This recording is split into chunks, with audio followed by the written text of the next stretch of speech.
नंदन की रिहाई से मुतालिक अयाज सादिक के बयान ने मुल्की सियासत में एक नया बोलचाल खड़ा कर दिया है। फौज की जानिब से सख्त रद्द-ए-अमल सामने आया है। अभिनंदन के हवाले से अयाज सादिक के बयान पर भारतीय मीडिया में जश्न का समाज। अब ये कोई सीक्रेट नहीं है कि पाकिस्तान को पता था कि 9 बजे इन्होंने हमला करना है। ये इमरान खान साहब हम सहाफियों को बता चुके थे, जब उन्होंने बुलाया था उन्होंने बात बताई थी कि हमारे पास इंफॉर्मेशन आई थी और बाद में रिपोर्ट भी हुआ था सारा कि राजस्थान से बाकायदा कोई मिसाइल अटैक होने थे, कोई इसराइल के साथ कोई इंडिया की कोलैबोरेशन होनी थी। ये बातें बताई थी उन्होंने सारी, और इसके बाद पाकिस्तान ने बाकायदा जो दोस्त ममालिक थे उनके नोटिस में लेके आए थे। तो ये कोई राज नहीं था कि इंडियन, बल्कि इंडियन तो खुद कह रहे थे, उन्होंने तो पब्लिकली कहा था कि हम भी आप पे अटैक करेंगे। अब इसमें चैलेंज ये था कि फिर आर्मी और पॉलिटिकल क्यादत को क्या करना चाहिए था। मेरा ख्याल है उन्होंने मैच्योर तरीके से बैठ के, जो दबाव आ रहे थे पाकिस्तान में डिफरेंट है, आपने इसको थोड़ा सा डीएस्केलेट करना था। तो आपने बैठ के अपोजिशन और हुकूमत को ब्रीफ करना था, आपके फौजी कमांड ने। ये दुनिया भर में एसओपीज तो यही होती हैं। अब जो उन्होंने अल्फाज यूज किए ना अयाज सादिक साहब ने, अब ये उनके कमेंट हैं, ये उन्होंने एडजेक्टिव लगे हैं कि जनाब टांगे कांप रही थी, माथे पे पसीना था, डरे हुए थे। अब ये उनके अपने कमेंट है कि जिसने उनको आप कह सकते हैं बड़ा रिलीफ दिया है इंडियंस को, जो पिछले 1.5-2 साल से थोड़े से दबाव में थे, बल्कि थोड़े नहीं बहुत सारे दबाव में थे।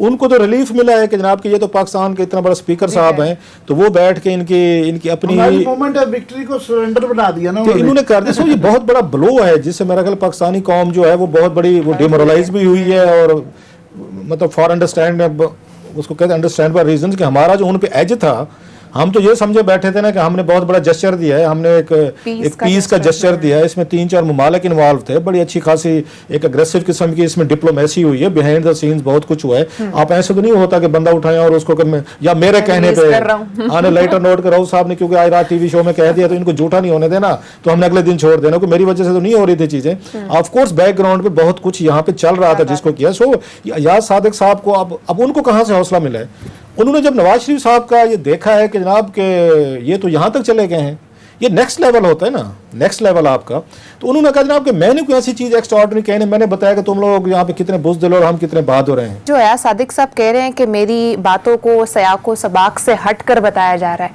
क्या वाकई में ऐसा है या उन्होंने पूरा नैरेटिव चेंज किया? अयाज सादिक साहब जो है, मैं दरमियान में बड़े मैसेजेस आए हैं कि इनके मतलब कुछ ना कोई ये छोटी चीज़ नहीं है। आप देखें कि पाकिस्तान की highest chief of army staff बैठे हुए हैं, ज़ाहिर उनका स्टाफ भी बैठा होगा, और अपोजिशन के टॉप लोग बैठे हुए हैं। शाह महमूद कुरैशी साहब फॉरेन मिनिस्टर बैठा हुआ है, इसको वॉर कैबिनेट कहते हैं एक किस्म की।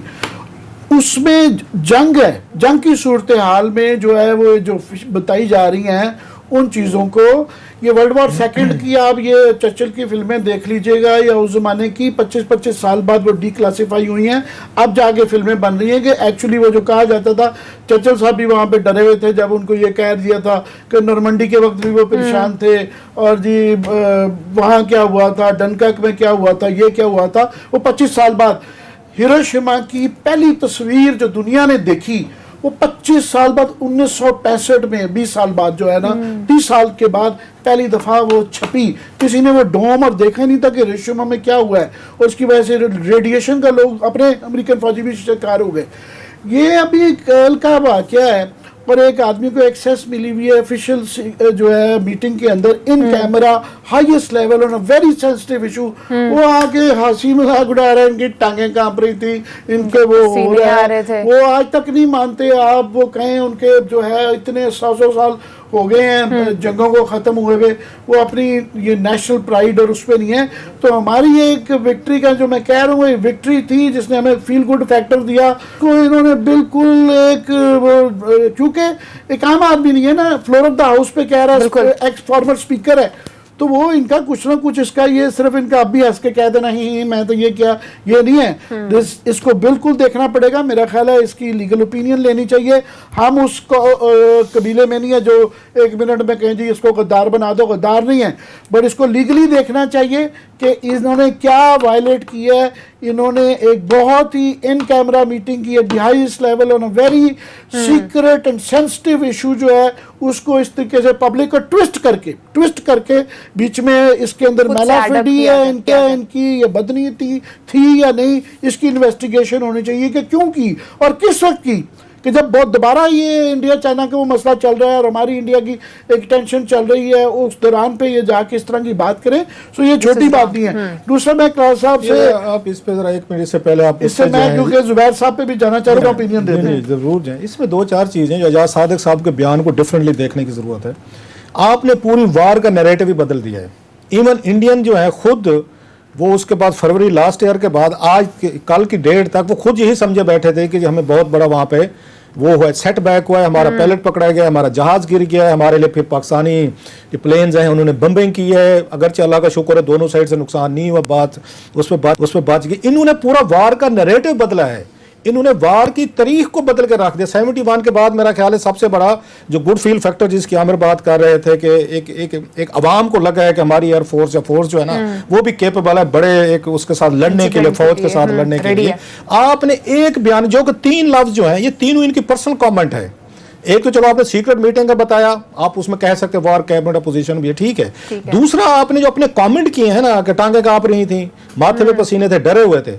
मैं अगली बात कहता हूं, तीसरी एक बात जो खतरनाक कही कि वो कोई वरना इंडिया हमला करने वाला नहीं था, इन्होंने हमें ये बताया हुआ था, इंडियंस ने क्लेम किया इन्होंने कि जी वो हमें ये बताया गया कि जो 9 बजे इंडिया हमला करने वाला है और जो है वो, और कोई ऐसा नहीं था। इनकी ये इतला है, इनको कहां से इतला है कि वो इंडिया हमला नहीं करने वाला था, जो इन्होंने कहा कि वो इंडिया हमला नहीं करने वाला था। भाई आपको किसने बताया कि नहीं करने वाला था? फर्ज करें और करने वाला था, हमारी साइड में देहातों में कहते हैं तार आई थी वो तार आने वाला इनको हिसाब है, नहीं तो ये तार का हिसाब देना पड़ेगा। अच्छा अगली उस पे लास्टली जो है, अगर मैं कहता हूँ डरे हुए थे, मान लेते हैं डरे हुए थे, क्या आपका ख्याल है बहादुर लोगों की ये निशानी होती है कि जैसे उसने हिटलर ने बड़ी बहादुरी दिखाई या इन्होंने जैपनीज ने बड़ी बहादुरी दिखाई, पर्ल हार्बर पे अटैक किया, उसके बाद बम खाया और उसके बाद कितने वहां पे लाखों लोग मारे गए। आजकल कहीं भी एटम बम की बात सुने जापानी हाथ बांध के पहुंच जाते हैं कि पैसे भी लें, माल भी लें, खुदा के लिए एटम बम के करीब ना जाएं।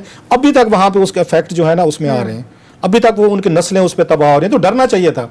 इसके बाद आप उसको फर्स्ट वर्ल्ड वार के बाद उसमें देख लें, इवन सेकंड वर्ल्ड वार को देख लें, जितने मुमालिक एक दूसरे से लड़े थे, वहां पे वार लड़ी थी अलाइड ने और वर्सेस जो उनकी वहां पे उसके हिटलर की फोर्सेस के साथ हुई, उन्होंने वहां पे अलायंस बनाया है। सर वो वार से इतने खौफजदा हुए, अगर उस वक्त ये डर जाते, उस वक्त ये खौफजदा होते, जैसे वर्ल्ड वॉर फर्स्ट के लिए हुआ था कि ड्यूक को गोली मारी गई, ये योगोस्लाविया के जो उसके गए थे वियना का ड्यूक गया और उसको गोली मारी गई और उसकी क्वीन को, अगर उस वक्त यूरोप डर जाता कि यार के एक दो कत्ल ही हुआ है ना, तो इसके लिए हम जाकर वार नहीं लड़ते, लाखों लोग ना मारे जाते। वर्ल्ड वॉर सेकंड में अगर यही कुछ करते, थोड़े से डर जाते, लीडरशिप की बात कर रहा हूँ कि जो है सेकंड वर्ल्ड वॉर के ना, जो सेकंड वर्ल्ड का बयानिया जो बदला था, जो ब्रिटिश मोराल हुआ था, वो डनकर्क से हुआ था।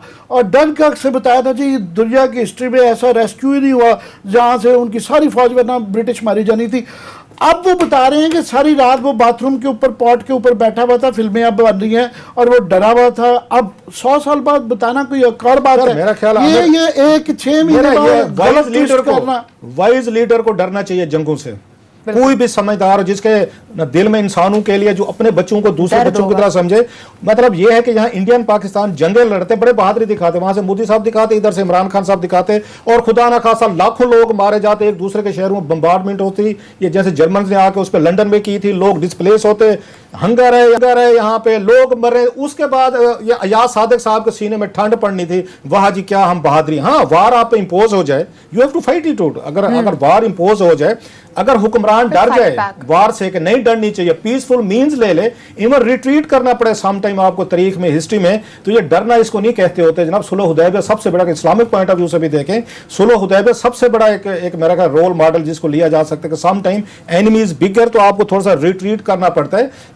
सो उनका ये कहना कि वो डर के, जितने बहादुर आप है ना या सादिक साहब, वो भी पूरी कौम जानती है और पूरे लोग जानते हैं, पूरा नैरेटिव बदल के जनाब ये बड़े बहादुर हैं और पूरी कौम जो है, जो लीडरशिप जो है ना, अगर डर गए थे ना, मैं समझता हूँ, फिर कहता हूँ वार इन्होंने टाल दिया ना, हमारे एस्टेब्लिशमेंट ने टाली है, हमारे पॉलिटिशियंस ने टाली है, पूरी पार्लियामेंट ने टाली है। मैं फिर भी इनको सैल्यूट करता हूँ कि आपने अच्छा किया, समझदारी दिखाई, आपने इस खित्ते को तबाही से, बर्बादी से बचाया, आपने बहुत अच्छा किया। जो अयाज सादिक साहब ने जो फरमाना था वो अपनी जगह पे आमिर साहब बता रहे हैं क्या लीगल हो सकता है। बाकी जुबैर साहब का मैं पे आना चाहता हूँ, वो भी कोई छोटी ब्रीच नहीं है, वो भी छोटी ब्रीच इसलिए नहीं है कि उन्होंने खुद अपने इंटरव्यू में इस क्लैरिफिकेशन में कहा है कि ये ऑफ द रिकॉर्ड थी। अगर ऑफ द रिकॉर्ड थी तो आप ये टीवी के कैमरों में आके उसकी डिटेल्स क्यों बता रही हैं? क्यों डीजी बता रहे हैं? ISPR ने बड़ा ब्रीफ सा एक कमेंट दिया कि दिया था। जनाब इस हवाले से है, जो कि मेरा नहीं ख्याल है वो ब्रीच उसकी टूटती थी ऑफ द रिकॉर्ड की।